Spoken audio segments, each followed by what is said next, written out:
வணக்கம், welcome to கதை திரட்டு. இந்த வீடியோவில் நம்ம என்ன கதை கேட்க போகிறோம்னா, சு. சமுத்திரம் அவர்களின் ஒரே ஒரு ரோஜா. தமிழ் எழுத்துக்களையே ஆயுதமாக்கி தம்மை ஒரு தமிழின போராளியாக ஆக்கி கொண்டவர் சு. சமுத்திரம் அவர்கள் என்பதை இவரது சிறுகதை, புதினம், கட்டுரை முதலிய இலக்கிய வகை வளர்ச்சி வழியே காணலாம். அந்த அளவிற்கு இவரிடம் அறச்சீற்றமும் நெஞ்சார்ந்த துணிவும் உண்டு என்பதை இவரது படைப்புகள் உணர்த்துவன. நம்ம சேனலை இன்னும் சப்ஸ்கிரைப் பண்ணாதவங்க சப்ஸ்கிரைப் பண்ணுங்கள். பக்கத்தில் இருக்கிற பெல் ஐக்கானை கிளிக் பண்ணி ஆல்ங்கிற ஆப்ஷனை ப்ரெஸ் பண்ணுங்கள். ஸோ தட் நான் போடுற கதைகளை உடனுக்குடனே நீங்கள் கேட்கலாம். இப்போ வாங்க கதைக்குள்ளே போகலாம். எம்மா, உனக்கு எவ்வளவு நேரமாக சொல்கிறது? சீக்கிரமாக சோத்த வெய்யி. நான் எப்போ வயலுக்கு போயிட்டு எப்போ பள்ளிக்கூடம் போகிறது? அவங்க அம்மாவை பார்த்து கேட்குறான் சுப்பையா. முந்தான சேலையை சுருட்டி தலையணையாக வச்சுக்கிட்டு கிழிஞ்சு போன ஓலைப்பாயில் முடங்கி கிடக்கிறா வள்ளியம்மை. வள்ளியம்மை பச்சை உடம்புக்காரி.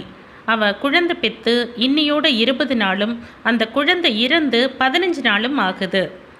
குடிசையோட ஒரு மூலையில் மண்பானையில் கிடந்த சோள கஞ்சியை எடுத்து கைகளால் பிழிஞ்சு ஒரு ஈய போனியில் வச்சுட்டு இன்னொரு கலையத்துக்குள்ளே அவிச்சு வச்சிருந்த அகத்திக்கீரையையும் எடுத்து போனிக்குள்ளே போட்டு ஒரு கந்த துணியில் கொஞ்சம் உப்பை போட்டு கட்டி மகன்கிட்ட கொடுக்குறா வள்ளியம்மை. துவையலைங்க அரைக்கலையா? என்னால் ஒன்றும் முடியல, ஐயாவை மிளகாய் வச்சு சாப்பிட சொல்லு. அவன் மகனையே கொஞ்ச நேரம் பார்த்துட்டு பழையபடி முந்தான சேலையை தலையணையாக்கி முடங்கிக்கிறா. சுப்பையா அம்மாவுக்காக பரிதாபப்படுற மாதிரி உதட்ட பிதுக்கிறான். அதுக்கப்புறம் கஞ்சி இருக்கிற ஈயப்பாத்திரத்தை எடுத்து ஒரு நார்பெட்டியில் வச்சு அதை தலையில் வச்சுக்கிட்டு அவசரமாக ஓடுறான். பள்ளிக்கூடத்தில் மணி எடுக்கிற சத்தம் கேட்குது. ப்ரேயர் முடியறதுக்குள்ளேயாவது அவன் போகணும். சுப்பையாவுக்கு 12 வயசு இருக்கும். கருப்பு சிவப்பு ரெண்டும் கலந்த நிறம். வயிறு உள்பக்கமாக எக்கி இருக்கு. டவுசர் பட்டைக்கு மேலே கருப்பு அரணிக்கயிறு முறுக்கி விடப்பட்டிருக்கு. பட்டன் இல்லாத அந்த கால் சட்டைக்கு அந்த கயிறு தான் கார்டியன்.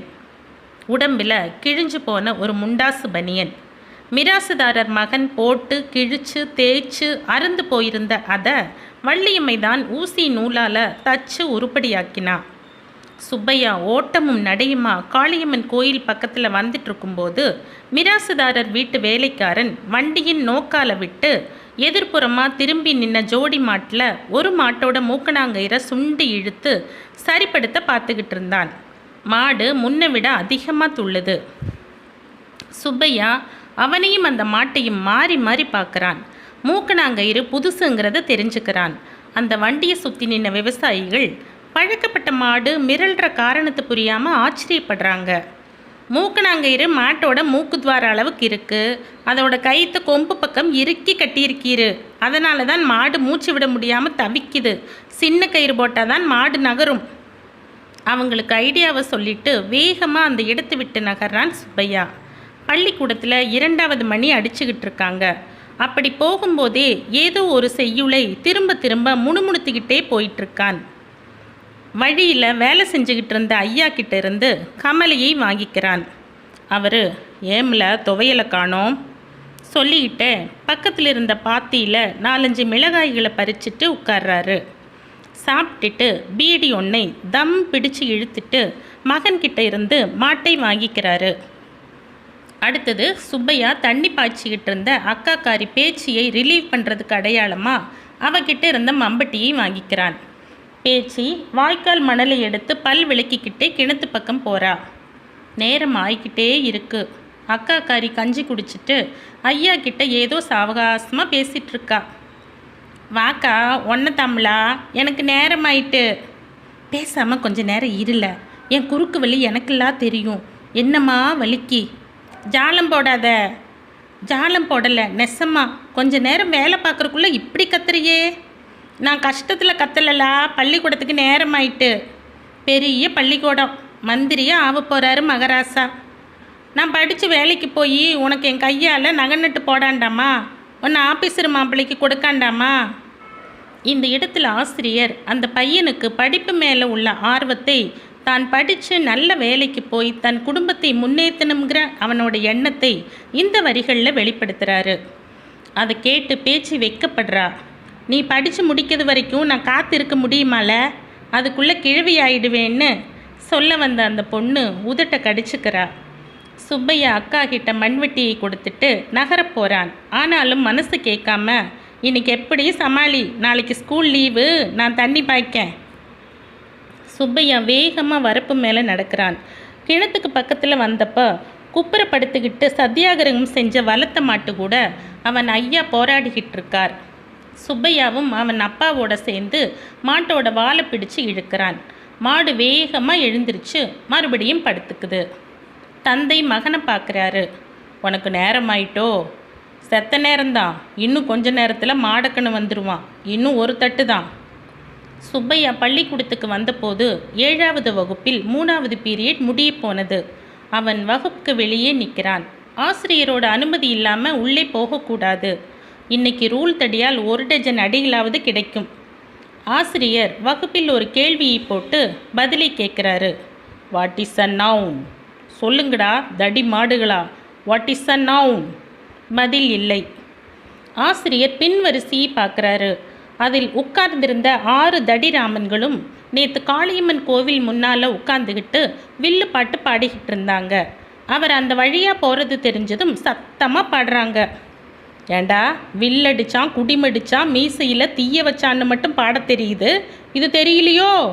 பதில் சொல்லலை, கண்ணு 2ஐயும் வச்சுட்டு எல்லாத்தையும் உரிச்சிடுவேன். சொல்லுங்கடா, வாட் இஸ் அ நவுன்? பதில் இல்லை, ஒரே மௌனம். சுப்பையா பின்னாலிருந்து குரல் கொடுக்கிறான். நான் சொல்கிறேன் sir, a noun is the name of a person or of a place or of a thing. ஆசிரியர் சுப்பையா வந்திருக்கிறத அப்போ தான் பார்க்குறாரு. ஏண்டா லேட்டு? Late sir. ஏண்டா லேட்டுன்னா லேட்டு சாரா? ஏண்டா லேட்டு சொல்லுடா தடி மாடு. மாடு படுத்துக்கிட்டு சார், நான் தான் மாட்டுக்கு பதிலா. ஆசிரியரோட மனசு கேட்கல. அவனை உள்ளே வர சொல்கிறாரு. 4வது பீரியட் ஆரம்பமாகுது. விஞ்ஞான ஆசிரியர் வர்றார். வரும்போதே கேள்வி கேட்டுக்கிட்டே வர்றாரு. நாம் உட்கொள்ளும் உணவு எப்படி ஜீரணமாகின்றது? இந்த கேள்விக்கு பதில் தெரிஞ்சவன் எல்லாம் கையை தூக்குங்க. சீக்கிரம். அந்த கேள்வியை ஜீரணிக்க முடியாமல் எல்லோரும் தலையை கீழே போட்டு கழுத்தை தூக்குனப்ப சுப்பையா கைகளை தூக்குறான். சுப்பையாவை பார்த்தாவது உங்களுக்கு புத்தி வராண்டாம், எரும மாட்டு பயல்களா? பேசாமல் கழுதியை மேயுங்களேண்டா. டே சுப்பையா, நீ சொல்லாண்டாம், உனக்கு தெரியும்னு எனக்கு தெரியும். இந்த காண்டா மிருகங்க தலையில் குட்டு. சுப்பையா தயங்குறான். குட்டுடா, அப்போ தான் இந்த தடிராமன்களுக்கு புத்தி வரும். ஏண்டா யோசிக்கிற? குட்டுடா. வேண்டாம் சார். ஏண்டா? நான் யார் சார் அவங்கள குட்ட? சோள சோத்து பயலுக்கு திமிரப்பாருன்னு அப்புறமா திட்டுவாங்க சார். ஏண்டா, சுப்பையாவை எந்த மடையண்டா சோள சோறுன்னு சொன்னது? உங்களை மாதிரி நெல் சோறு தின்னுட்டு ஜீரணம் ஆகிறது தெரியாமல் நிற்கிறத விட சோள சோறு மேலுடா. சார், நான் அவங்க திட்டுனாங்கன்னு சொல்லலை, திட்டு வாங்கன்னு தான் சொன்னேன். டேய் சுப்பையா, நீ நெசமாகவே அரசியலில் இருக்கணும்டா. ஏன்டா சிரிக்கிறீங்க? தட்டி தண்ட சோறுகளா திங்கிறீங்களே, ஜீரணமாவது ஏன்டா தெரியல? 4வது பீரியட் முடிஞ்சு சாப்பாட்டு மணி அடிக்குது. எல்லா பையன்களும் சுப்பையா குட்டாததற்கு நன்றி சொல்கிற மாதிரியும் கோல் சொன்னதற்கு கோபப்படுற மாதிரியும் அவனை பார்த்துக்கிட்டே போகிறாங்க. சுப்பையா வீட்டுக்கு போன வேகத்திலேயே திரும்புகிறான். அங்கே அவுத்திக்கிற கூட இல்லை. அம்மா இன்னமும் முடங்கி கிடக்கிறா. அக்கா சோளக்கதிர் ஒன்று தின்னுக்கிட்டு இருக்கா. வாயில் ஈ மொய்க்கிறது கூட தெரியாமல் ஐயா திண்ணையில் தூங்கிட்டு இருக்காரு. அவர் வயிறு கமலக்கிடங்கு மாதிரி பள்ளமாக இருக்குது. 5வது பீரியட் கணக்கு வாத்தியாரோடது. எந்திரிச்சு நின்ன மாணவர்களை உட்காரக்கூட சொல்லாமல் நேராக போர்டில் ஒரு கூட்டு வட்டி கணக்கி போடுறாரு. சீக்கிரமாக போடுங்கடா, 10 நிமிஷம், குயிக், ஜல்தி, அவசரம். ஒவ்வொரு நோட்டாக பார்த்துக்கிட்டே வர்றாரு. சில பேருக்கு தலையில் குட்டுகள் விழுது, சில பேருக்கு முதுகில், சில பேருக்கு காதில் முறுக்கு. சுப்பையாவோட நோட்டை பார்க்குறாரு. கோபத்தில் அவனோட காதை பிடிக்கிறாரு. ஏண்டா, நான் சொன்ன வகையை விட்டுட்டு நீ பாட்டுக்கு வேறு மாதிரி போட்டால் எப்படிடா? சார், உங்களுக்கு விட கொடுத்தா போதாதா? எப்படி போட்டாலும் விட வந்தால் சரிதானே சார்? வகையோடு இருக்கணும்டா கழுத. இந்த வகை நல்லா இல்லையா சார்? விட சரிதானே சார்? விட கிடக்கட்டும், வகையை ஏண்டா வேறு விதமாக எழுதியிருக்க? பாடம் நடத்தும்போது என்னடா பண்ணின? நான் வரல சார், தம்பி இறந்ததில் அம்மா படுத்த படுக்கையாக கிடக்காங்க. அக்கா சோறு பொங்குனா நான் தண்ணி பாய்ச்ச போயிட்டேன். வட்டி 138 ரூபா சரிதானே சார்? கணக்காசிரியர் அசந்து போகிறாரு.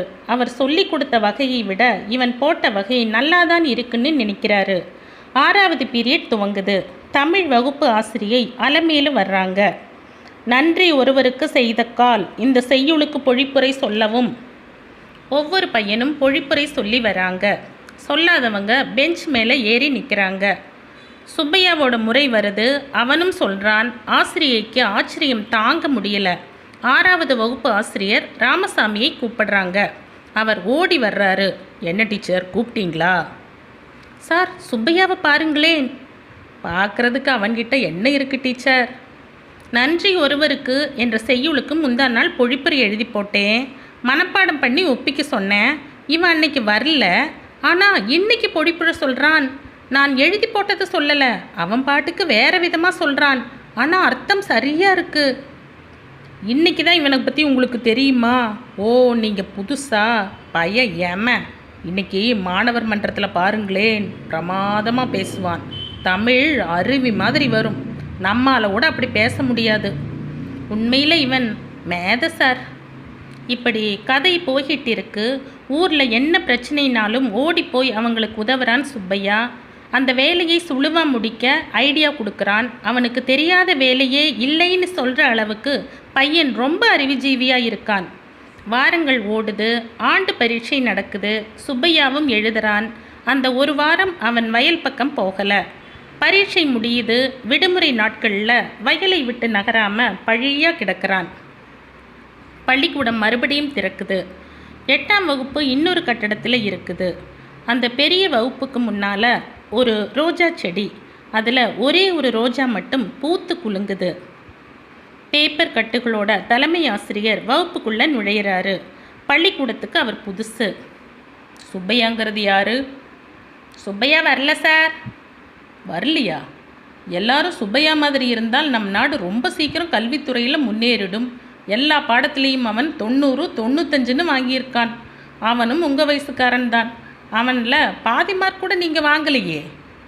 ஆமாம், சுப்பையா ஏன் வரல? மாணவர்கள் ஒருத்தரை ஒருத்தர் பார்த்துக்கிறாங்க. மிராசுதாரர் பையன் கனகராஜ் இந்த கேள்விக்கு மட்டும் ஒழுங்காக பதில் சொல்கிறான். சுப்பையா வரமாட்டான் சார். அவன் அம்மா இறந்துட்டாங்க.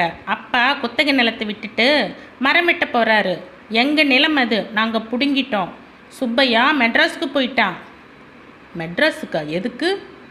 எங்கள் அண்ணங்க மெட்ராஸ் காலேஜில் படிக்கிறாங்க. அவங்களுக்கு ஹாஸ்டல் சாப்பாடு ஒத்துக்கலை. அதனால் சுப்பையா அவங்களுக்கு சமைச்சு போட போயிருக்கான். சம்பளத்தை ஐயா கிட்டேயே கொடுக்கும்படியாக லெட்டர் போட்டிருக்கான். தலைமை ஆசிரியர் பூரி கலங்கி போனவர் மாதிரி சுப்பையாவோட பரீட்சை பேப்பர்களையே வெறிச்சு பார்க்குறாரு. திடீர்னு அவருக்கு உடம்பெல்லாம் வியர்க்குது. அந்த பேப்பர்களை வச்சு விசிறிகிட்டே வெளியே பார்க்குறாரு.